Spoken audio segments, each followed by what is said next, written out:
하나님 아버지, 무너져가는 상황보다 주님의 뜻을 거스른 제 마음을 더욱 슬퍼하게 하시고 그 슬픔 속에서 주님의 자비와 구원을 더욱 붙잡게 하소서. 지금 저의 고난 속에도 하나님의 뜻이 있음을 믿고 저를 향한 주님의 사랑이 여전함을 믿습니다. 주님의 시선으로 자녀와 공동체를 바라보게 하시고 가정과 교회에서 하나님의 거룩하신 뜻을 이루는 자로 살아가게 하소서. 오늘도 말씀하옵소서. 듣겠습니다. 예수님의 이름으로 기도합니다. 아멘. 성경 말씀 예레미야 32장 16절부터 35절까지 말씀입니다.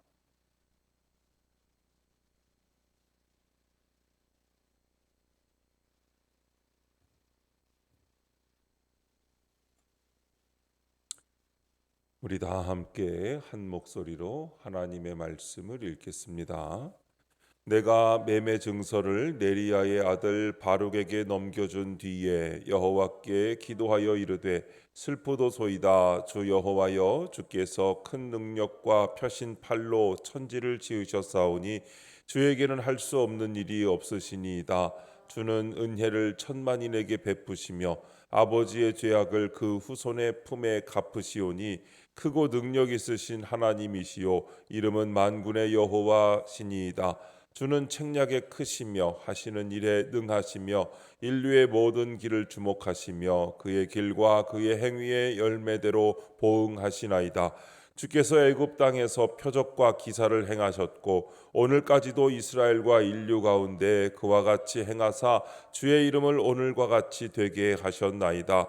주께서 표적과 기사와 강한 손과 펴신 팔과 큰 두려움으로 주의 백성 이스라엘을 애굽 땅에서 인도하여 내시고 그들에게 주시기로 그 조상들에게 맹세하신 바 젖과 꿀이 흐르는 땅을 그들에게 주셨으므로 그들이 들어가서 이를 차지하였거늘 주의 목소리를 순종하지 아니하며 주의 율법에서 행하지 아니하며 무릇 주께서 행하라 명령하신 일을 행하지 아니하였으므로 주께서 이 모든 재앙을 그들에게 내리셨나이다. 보옵소서. 이 성을 빼앗으려고 만든 참호가 이 성에 이르렀고 칼과 기근과 전염병으로 말미암아 이 성이 이를 치는 갈대아인의 손에 넘긴 바 되었으니 주의 말씀대로 되었음을 주께서 보시나이다. 주 여호와여, 주께서 내게 은으로 밭을 사며 증인을 세우라 하셨으나 이 성은 갈대아인의 손에 넘기신 바 되었나이다. 그때에 여호와의 말씀이 예레미야에게 임하여 이르시되 나는 여호와여 모든 육체의 하나님이라 내게 할 수 없는 일이 있겠느냐. 그러므로 여호와께서 이와 같이 말씀하시니라.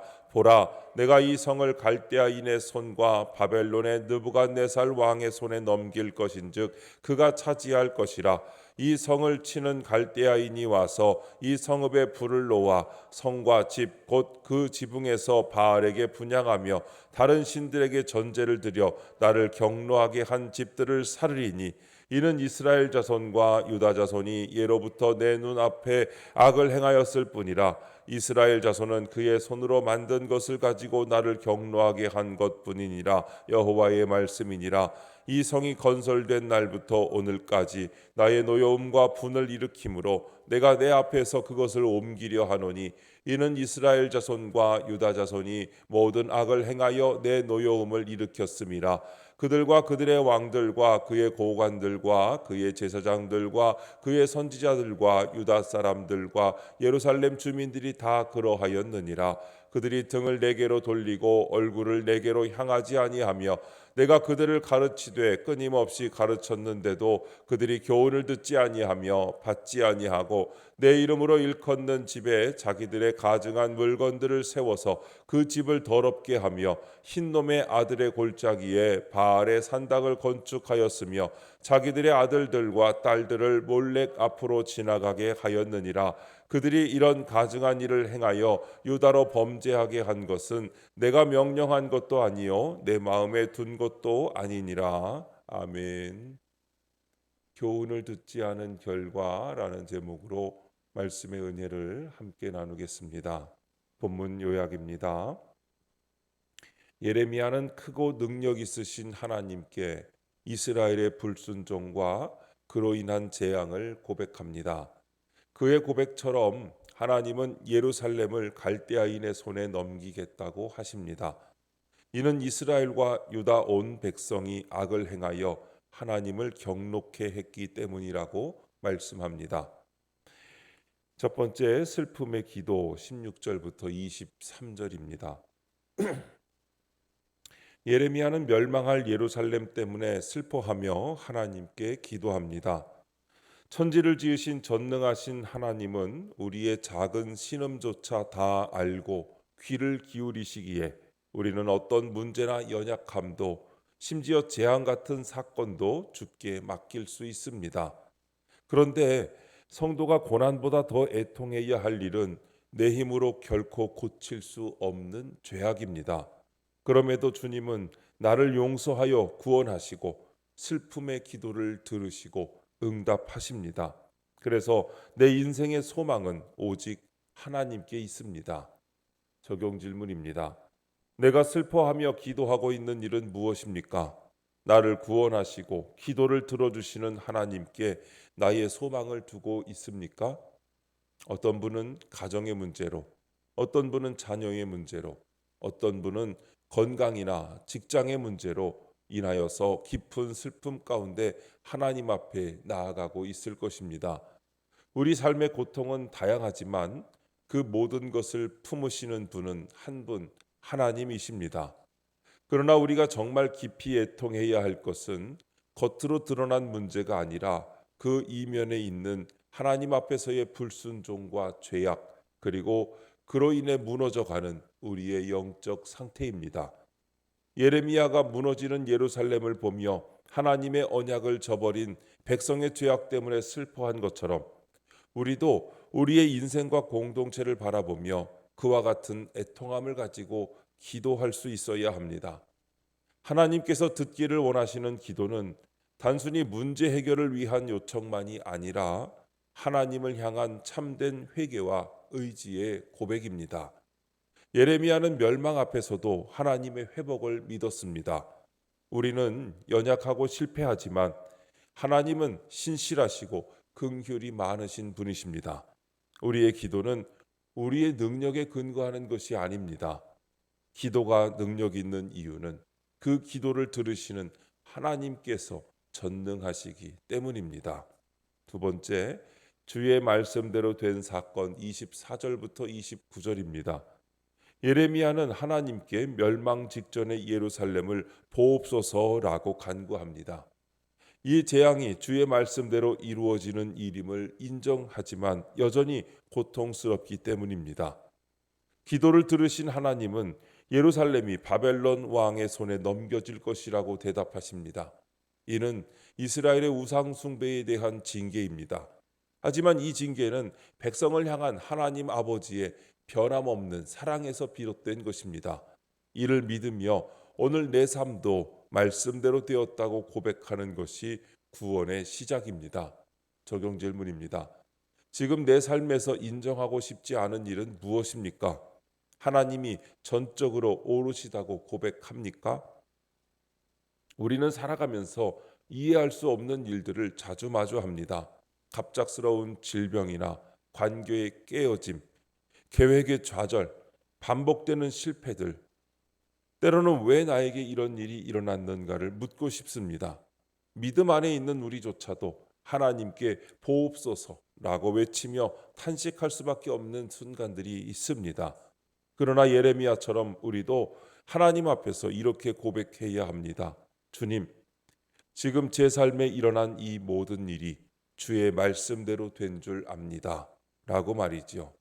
이 고백은 패배가 아닙니다. 오히려 말씀의 성취를 인정하는 믿음의 고백입니다. 우리가 겪는 고난이 죄로 인한 결과라면 회개로 나아갈 기회가 되고 이유를 알 수 없는 고통이라면 그 가운데서도 100% 오르신 하나님의 주권과 뜻을 신뢰하는 자리가 되는 것입니다. 세 번째, 가증한 일을 행한 자손 30절부터 35절입니다. 하나님은 자기 백성을 돌이키시려고 말씀과 사건으로 끊임없이 가르치십니다. 그러나 백성은 끝까지 그 교훈을 듣지 않고 자기 욕심대로 우상만 섬깁니다. 심지어 자녀를 우상에게 제물로 바치기까지 합니다. 이렇게 내 욕심을 채우려고 자녀를 내가 원하는 방향으로 내모는 것은 가증한 일입니다. 자녀는 내 삶이 어떠한지 보여주는 거울과도 같습니다. 따라서 성도는 자녀 문제 앞에서 내게 가증한 일이 없는지 생각해 봐야 합니다. 적용 질문입니다. 내가 가정이나 교회에서 행하는 가증한 일은 없습니까? 자녀를 통해 이루려는 내 욕심이 있다면 무엇입니까? 자녀는 하나님의 선물이며 맡기신 생명입니다. 그런데 내가 원하는 인생의 그림을 자녀에게 투영하고 그들의 인생을 통해 내 만족을 이루려 한다면 그것은 하나님 앞에서 결코 가벼운 일이 아닙니다. 너는 꼭 좋은 대학에 가야 돼. 네가 성공해서 엄마 아빠를 기쁘게 해줘야지. 내가 못 이룬 꿈을 너라도 이뤄야지. 이런 말들이 사랑이라는 이름으로 포장되지만 그 안에는 내가 이루지 못한 꿈과 상처, 체면, 욕망이 담겨 있습니다. 자녀를 통해 나를 채우려는 시도는 결국 자녀를 무겁게 짓누르고 하나님보다 부모를 더 두려워하게 만듭니다.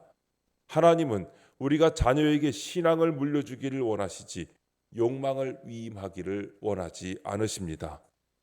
교회 안에서는 어떻습니까? 내가 맡은 사역이나 공동체 안에서 내 방식대로 내 권위와 입장을 지키기 위해 다른 이들을 힘들게 하거나 하나님의 뜻보다 내 주장을 앞세운 적은 없습니까? 이런 모든 것들이 하나님 앞에서는 가증한 일이 될 수 있습니다. 겉보기에는 신앙적이고 열정적인 것처럼 보여도 동기가 내 욕심과 자기 의에 있다면 그것은 하나님을 슬프게 하는 일이 되는 것입니다. 오늘도 하나님의 말씀을 보실 때에 그 말씀 안에서 주시는 내게 주시는 말씀을 듣고 내 죄를 먼저 바라보며 회개하고 또한 주님의 뜻이 오늘도 저와 여러분과 여러분의 가정과 자녀들을 통하여 이루어지는 복된 날들이 되시기를 주님의 이름으로 축복합니다. 기도하겠습니다. 하나님 아버지, 저의 슬픔과 고통을 아시고 기도를 들어주시니 감사합니다. 저희가 겪는 어떤 사건도 주의 말씀대로 된 일임을 인정하며 주님을 신뢰하게 하옵소서. 오늘도 변함없이 저희에게 말씀하시는 주님의 사랑에 힘입어 저희에게 남아있는 가증한 일을 끊어내게 하옵소서. 주님, 이 시간 주님께 기도드리는 성도의 기도 가운데 함께하여 주시옵시고 주님의 세미한 음성을 들려주시며 그 선하신 손길로 붙들어 주옵소서. 우리 주 예수님의 이름으로 기도드립니다. 아멘.